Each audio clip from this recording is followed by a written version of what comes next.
My name is Eden Cole. I'm 30 now, and I work as a senior accessibility engineer at a big tech company in Seattle. My days are spent writing code that makes apps talk to screen readers, makes buttons big enough for shaky hands, and makes sure videos have captions that actually match what people say. It's quiet work, mostly me, a laptop, headphones, and a lot of coffee. I live in a small apartment with big windows, a second-hand couch, and a cat named Pixel who knocks my keyboard off the desk when I ignore him too long. I like it here. It's calm. No one changes the locks or steals my future. 9 years ago I was 21, standing in the kitchen holding an envelope from the community college. Inside was my scholarship check, $4,200. Enough to cover tuition, books, and the dorm deposit for my first semester in computer science. I'd worked 2 jobs senior year to qualify. Mom took the envelope from my hand, smiled big, and said, "We'll keep this safe for you, honey. Don't worry about a thing." I believed her. I was excited. First person in our family to go to college. I packed my stuff, said goodbye, moved into the dorm. Classes started. I texted Mom updates. Loving coding. Made my first program. She replied with hearts and so proud. 2 weeks in, the bursar's office emailed, balance due. Scholarship funds never arrived. I called Mom. She sounded surprised. "Oh, honey, we lost it. Your dad put it in an investment thing. Thought it would grow fast. It didn't. We're so sorry. Lost it. Just like that." I asked where the money went. She said, "We took a little family trip to celebrate your success. We needed a break. You understand." I didn't. They'd gone to the beach. Pictures on Facebook showed them smiling in the sun, me not in any of them. Caption: family time well deserved. I dropped out 3 weeks later. Couldn't pay tuition. Couldn't afford the dorm. Moved back home for a month until they left too. One morning I woke up to a note on the kitchen table. "We moved to Florida. Better opportunities here. You're old enough to handle yourself. Good luck." No address. No phone call. Just gone. They told relatives I'd thrown the scholarship away on a useless degree, and ran off with bad influences. I didn't run. They did. I slept on friends' couches for a while. Then I got a night job stocking shelves at a big box store. 11 p.m. to 7 a.m., lifting boxes, facing aisles, wearing a vest that made me invisible. The pay was enough for a room in a shared house. I bought a cheap laptop with my first few checks. Started teaching myself coding at 8 a.m. after shifts. Free tutorials on YouTube, Code Academy, Free Code Camp. I sat on the floor with my back against the wall, coffee going cold, typing until my eyes burned. I learned HTML, CSS, JavaScript.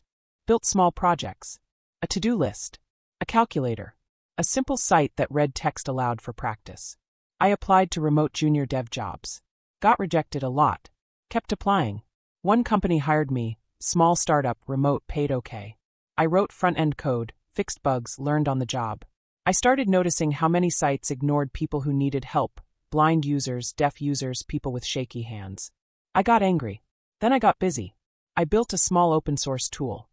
A browser extension that forced better contrast, bigger clickable areas, and auto captions on videos.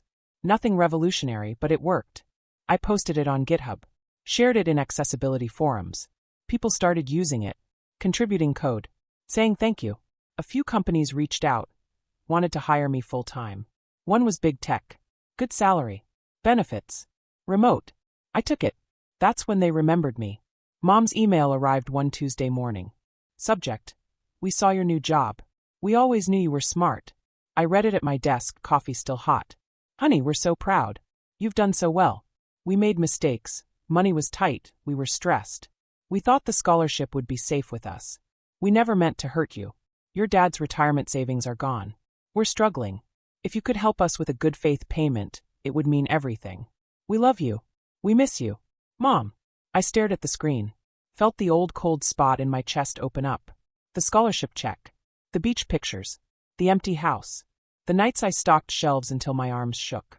The mornings I coded until my fingers cramped. Dad emailed next. "Impressive career. We always encouraged your studies. Things are rough here. A loan would help us rebuild. We'll pay you back.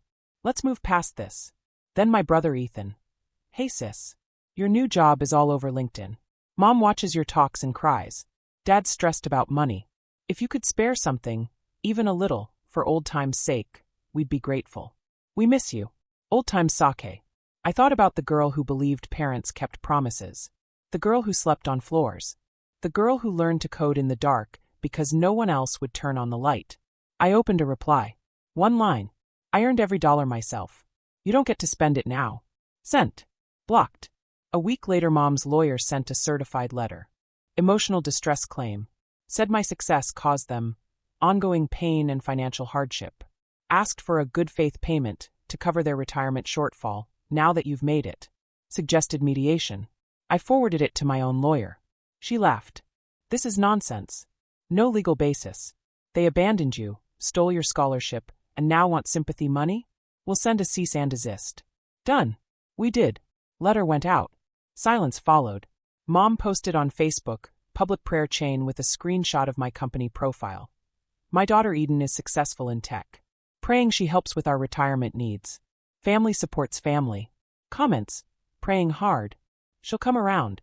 I didn't engage. I kept coding. Kept improving the extension. Kept saying yes to clients who needed better access. Last month I got a message from my niece, Ethan's daughter, now 9. She'd found my LinkedIn somehow. Aunt Eden? Mom says you make computers easier for people. Can you teach me someday? I answered her. Hey kiddo. I'd love to. When you're older and you want to learn, come find me. I'll show you everything. No rush. I'll be here. No reply from Ethan or Mom. That's okay. Now I work in the quiet of my apartment most days. Pixel sleeps on the keyboard. Mara brings lunch and sits on the floor sketching while I code. Clients email thank yous. Your tool changed how I use my phone. I can finally read captions. I don't hate them. Hate is heavy, and my work is light. I don't forgive them. Forgiveness isn't owed to people who steal scholarships and rewrite your story. I just chose different. Chose the code that runs.